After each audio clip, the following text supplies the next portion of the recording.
We need to be careful. This place is weird. It's so dark and creepy. And it's so Lifeless. What was that? I don't know. Who's there? Who's in my chamber? Oh my gosh, who was that? Do you think it was Dr. Mad? I mean, who else could it be? I know who's come to my chamber.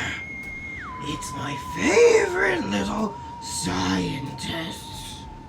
Do you think he can see us right now? Where is he? I have no idea.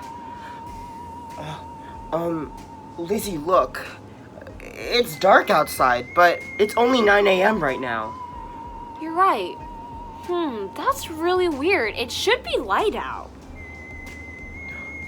Uh-oh. Don't you remember his threat from last week? Oh. He threatened to remove sunlight from the world. Don't have time to waste anymore. I'm beginning to think this entire chamber thing is a trap. He just invited us here so he could stall us. He doesn't actually have anything to tell us. You're right, Lab Coat Lizzie. Let's go to the lab right now.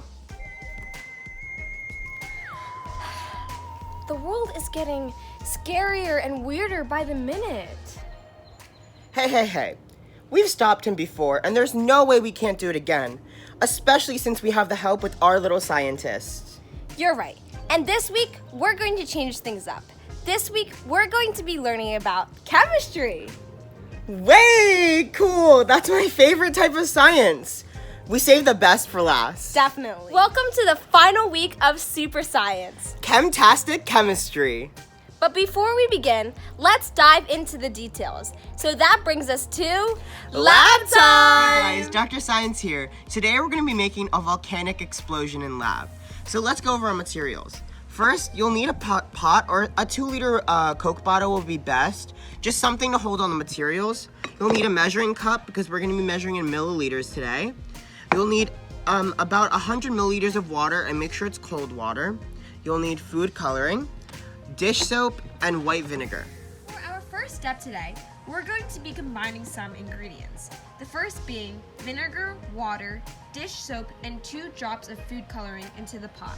So first we have 400 milliliters of white vinegar. So you're going to want to measure that with your measuring cup, and we're going to pour in the white vinegar. Next, we're going to add 100 milliliters of cold water. Then we're going to add 10 milliliters of dish soap. That's a very small amount. To add is food coloring. We have red food coloring for the volcano, but you can use whichever food coloring you have, and we're going to add about 4 drops. Ingredients is baking soda and water. So we just took a cup and added it halfway with baking soda and the other half with water. After that, we took a spoon and we mixed it together so that it would become a slurry type.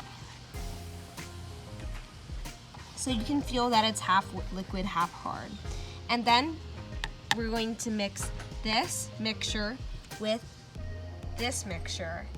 And that's when you guys are going to see the volcano explode. Let's get ready for eruption time. Because you guys want to make sure that you guys are in an outdoor space when you do this, because now we're going to mix the two together finally, and we're going to see what happens. Okay, are you ready? Let's go.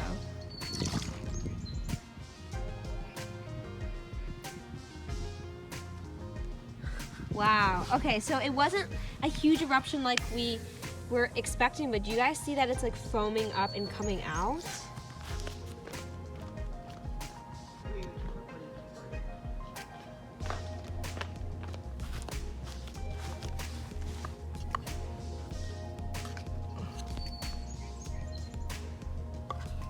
Yeah, so it definitely reacted, just not the big, huge explosion we were expecting, which is totally cool. And also, it probably is because we have a pot instead of a bottle. So if you guys have a bottle, it'll definitely work a lot better. Chemistry is a branch of science that deals with elements of matter and how they interact with each other.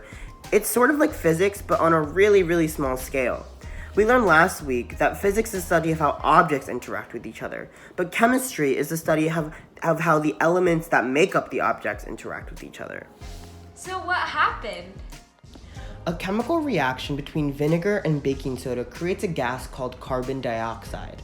Carbon dioxide is the same type of gas used to make the carbonation in sodas. What happens if you shake up a soda? The gas gets very excited and tries to spread out. There is not enough room in the bottle for the gas to spread out, so it leaves through the opening very quickly, causing an eruption. Wow, that's so interesting. What is an element?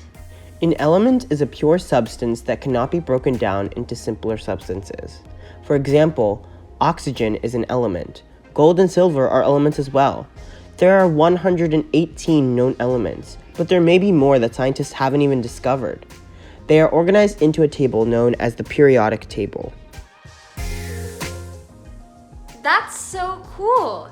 If elements cannot be broken down into simpler substances, then what are they made out of? That's a superb question, Lab Coat Lizzie. Each element is made up of particles called atoms. Those atoms are made up of other subatomic particles, which just means that they are super small. They are made up of 3 subatomic particles. They are known as the proton, neutron, and electron. Each element is unique in the sense that they each have a different amount of protons, neutrons, and electrons. That's what makes each element different. The protons and neutrons are always located in the center of the atom. This is known as the nucleus. The electrons circle around the protons and electrons. Each of these subatomic particles has a charge. A proton has a positive charge, and an electron has a negative charge. A neutron actually has no charge. How do elements interact with each other? Elements react differently with one another. Sometimes elements don't interact with each other, but other times they do. This is known as a chemical reaction. It's when chemicals go through some sort of change. For example, when you burn wood in a fireplace, the wood goes through a chemical reaction because its form changes. The experiment we did today was a chemical reaction because the materials we used reacted with each other and caused an explosion. Now let's move on to this week's Scientist of the Week. Today, we're going to be talking about George Washington Carver, who was a prominent African American scientist and inventor in the early 1900s. Carver developed hundreds of products using the peanut, sweet potatoes, and soybeans. He was also the champion of crop rotation and agricultural education. Born into slavery, today he is an icon of American ingenuity and the transformative potential of education. His favorite quote was, "Where there is no vision, there is no hope." In order to achieve great things, all we need to have is a vision, a goal. That will pave the way for hope and success in the future. Like stopping Dr. Mad. That's our vision and goal. Wow, George Washington Carver was such a cool person. I bet he would have loved to do this week's Super Science activity with us. Ooh, super science activity. What is it? For this week's activity, we're gonna be making slime. Phew, that was such a fun day. Explosions, reactions, I love chemistry so much. I know, and look, there's sunlight. That's amazing. I think it's safe to say that we learned and did a lot today. You know what else I think is safe to say? That Dr. Matt is gone for good? I think this time, he's finally gone for good. Well, it's been such a long fight against Dr. Matt. It's about time. I know, but I'm proud of us, Lab Coat Lizzie, and I'm proud of all these amazing scientists. I am too. Congratulations, super scientist kids.